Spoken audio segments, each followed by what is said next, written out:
Ассалаумағалейкум, ардақты ағайын.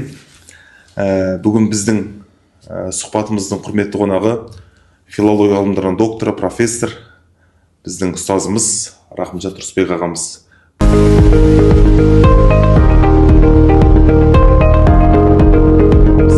Бүгін біздің құрметті қонағымыз. Аға, жалпы менің тақырыбым жобадағы сандық платформадағы жаңа медиа диалог қазақ жыраулық өнері мен түрік ашықтық дәстүрі деп аталады. Жалпы соның ішінде қазақ жыраулық өнерінің қалыптасуы туралы айтып берсеңіз, одан кейін қазақ жыраулық өнерінің басқа түрік халқының өнерлерінен айырмашылығы туралы да сөз қозғасаңыз. Қош келдіңіз тағы да. Мына ел әдебиетінің тарихнамасында әсіресе оның белесті, бедерлі, құбылысты кезеңі ақын жыраулар поэзиясының еншісіне тиеді. Сол ел әдебиетінің тарихына, зерттелу тарихнамасына, сонымен кеше мен бүгінгі рухани байланысы, сабақтастығы тұрғысынан келсек, шын мәнінде қазақ халқының руханиятынан біз ақын жыраулар поэзиясын, мұрасын бөлек қарастыра алмаймыз. Ал енді зерттелу жайы, кешеден бүгінге жеткен жайы, оқыту ісіндегі орны деген кезде де ақын жыраулардың шығармашылығы, олардың кешеден бүгінге жеткен қазынасы шын мәнінде аса бай рухани өлкемізді танытады. Бұл жерде әрине аға буын қаламгерлердің, оқымыстылардың зерделеулер бөлек. Жеке арналы саланы құрайды, алабөтен деп айтуға болады. Олай дейтініміз, бертінгі кездің өзін алған кездің өзінде Бейсенбай Кенжебаев, Қажым Жұмалиев, болмаса олардың шәкірттері әр кезеңде жасаған. Солардың еңбектерінің қай-қайсында да осы ақын жыраулардың мұрасына кең орын беріледі. Бұл жерде тақырыптық ерекшелік, жанрлық жүйе, көркемдік өріс тұрғысынан қарайтын болсақ, шын мәнінде әдебиетімізді байытып та, оның даму үрдістеріне әсер ықпалы да осы ақын жыраулардың шығармашылық қазынасынан айқын аңғарылады. Әрине мұның бәрі негізсіз емес. Арғы арналарда, ел әдебиетінің бастауларында, біздің аңыздарда, әфсаналарда, тіпті одан арғы мифтік жүйеміздің қай-қайсынан да осылардың әуелгі ізін, бедерлін, белгілерін, ерекшеліктерін айқын аңғаруға болады. Және мұның өзі жай ғана бір көрініс, құбылыс емес, мына өзіміздің іргелес жатқан бауырлас, туыстас халықтарда да осының белгілері, ерекшеліктері, тіптен осыны әлі күнге дейін жалғастырып, сабақтастық тұрғысынан қарастырып жатқан жағдаяттар да бар. Мұны әсіресе әлем әдебиетінің тарихнамасынан, болмаса мынау Ресей әдебиетінен, болмаса өзіміздің Орта Азия халықтарының әдеби, мәдени, рухани өрістерінде осы ақын жыраулардың айтарлықтай орын алатыны, оның біздің әдебиетіміздің дамуына әсер ықпалының мол екендігі байқалады. Мысалы, енді өз тәжірибемнен қарайтын болсам, осы қазақ әдебиетінің тарихнамасын, соның өзін көктей шолып өткен кезде, сонымен үндес, сабақтас бір ортақ тұстарын, Орта Азия халықтары бауырлас, солардың әдеби мәдени мұраларынан да жалғасты дәстүр екенін аңғарамыз. Мысалы, менің Ташкентке, Нүкіске әлденеше жолым түсті. Сонда аңғарғаным, әріптестеріміз, болмаса олардың бас қосқан бір жиындарында, болмаса бір даталы күндерде осы ақын жырауларға деген құрмет, ерекше байқалады. олардың әдебиетіндегі орын, болмаса жағы сахналық көріністердегі жалғасқан дәстүрдің ізін, бедерін байқауға болады.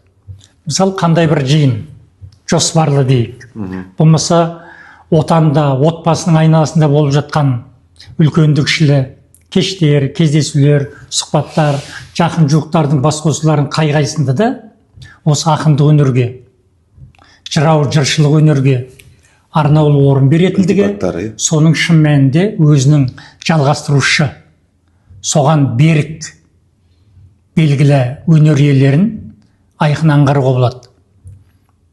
Олар сол күнгі жаңағы даталы күнгі, атаулы күндерде таңның атысы, күннің батысы дейді.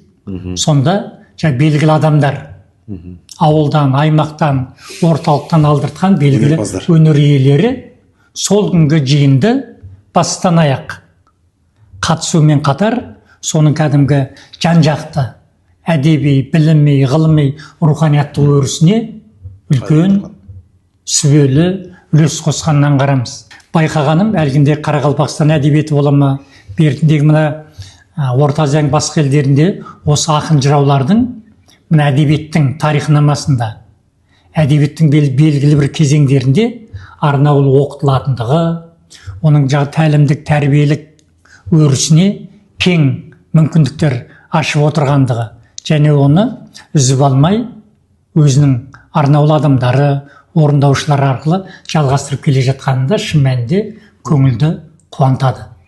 Ендеше әдебиет тарихындағы оның бір белесті кезеңін аңғартатын ақын жыраулар мұрасы кешеден бүгінгі жалғап жатыр, және әдебиеттің бүгінгі үрдісінде де өзіндік орны бар екенін байқаймыз.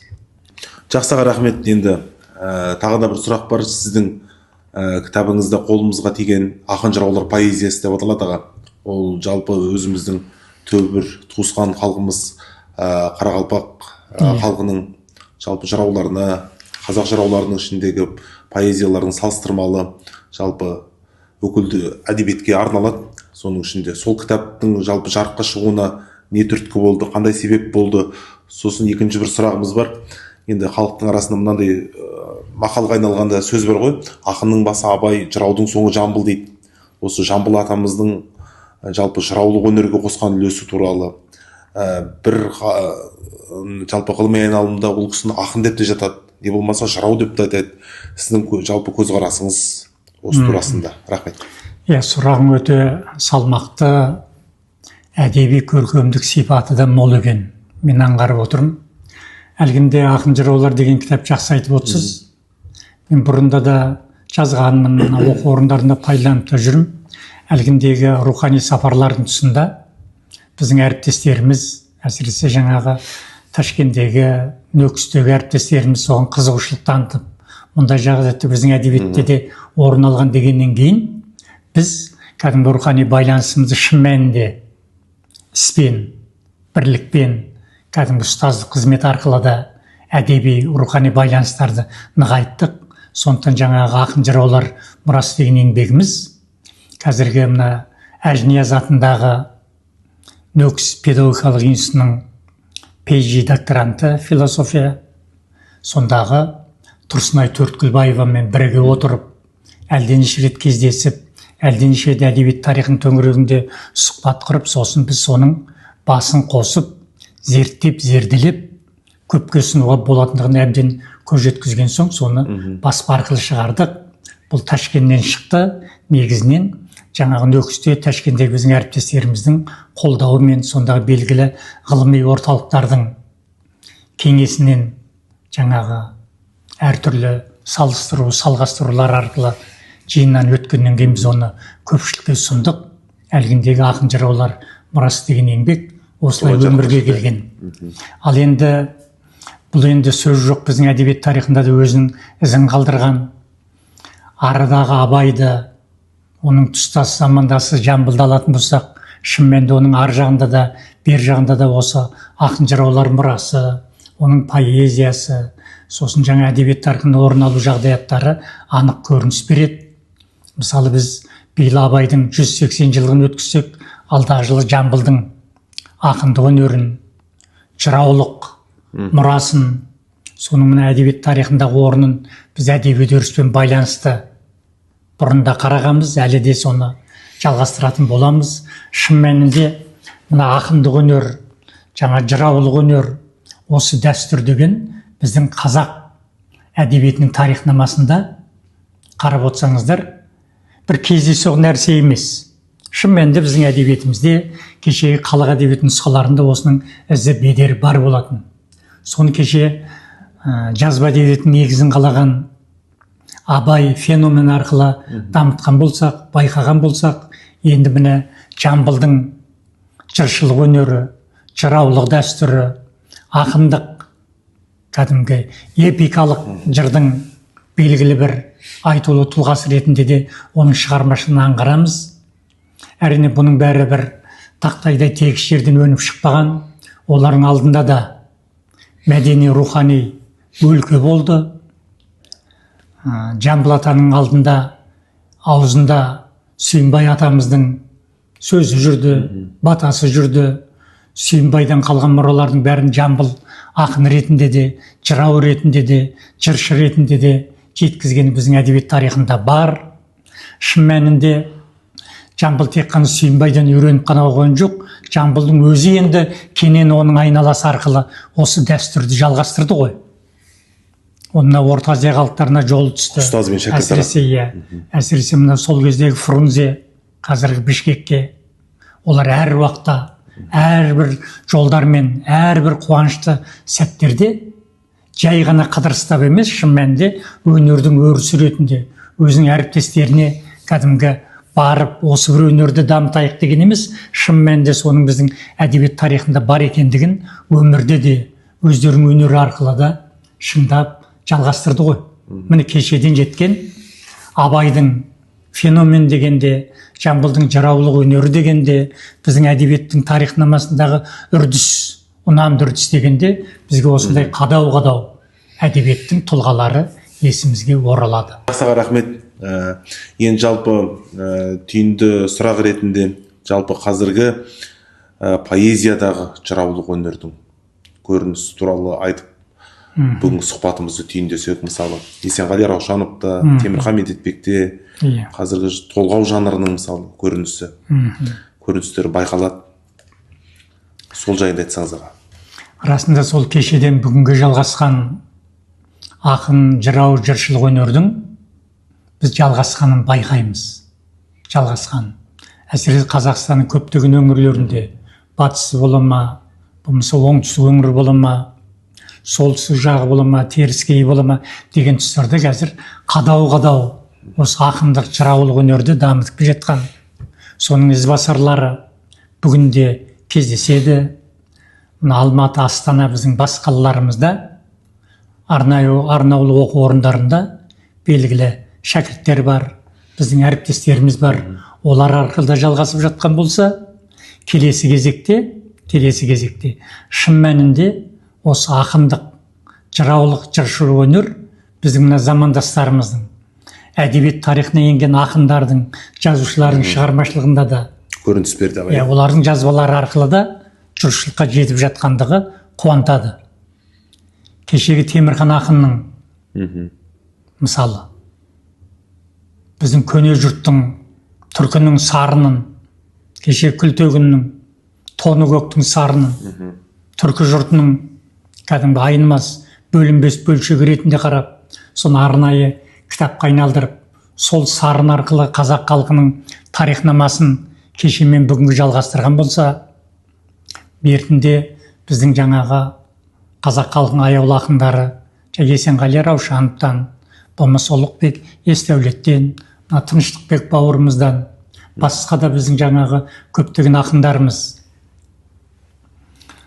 кешегі Несіпбек Айтұлы, бүгінгі Маралтай ақындардың аралығындағы біздің жаңағы ақын жазушыларымыз қай-қайсысы да өткен тарихтан бас тартпаған, керісінше сол тарихты өздерінің шығармашылық мұралар арқылы дамытып, бүгінгі ұрпаққа әр қырынан жеткізуі, ол жанр жағынан бола ма, тақырып жағынан бола ма, көркемдік арналар жағынан байыту, дамыту үрдістері анық аңғарылады. Жақсы, рахмет. Заманында Доспанбет жырау Кетбұғадай билерден кеңес сұрар күн қайда дейді. Расымен біз бақытты ұрпақпыз, кеңес сұрайтын ғалым ағаларымыз бар. Бүгінгі біздің сұхбатымызға келісіп, осындай сүбелі ой білдіргеніңізге, құнды ақпараттармен бөліскеніңізге біз бек қуаныштымыз. әрдайым аман болыңыз. Сіздерге рахмет.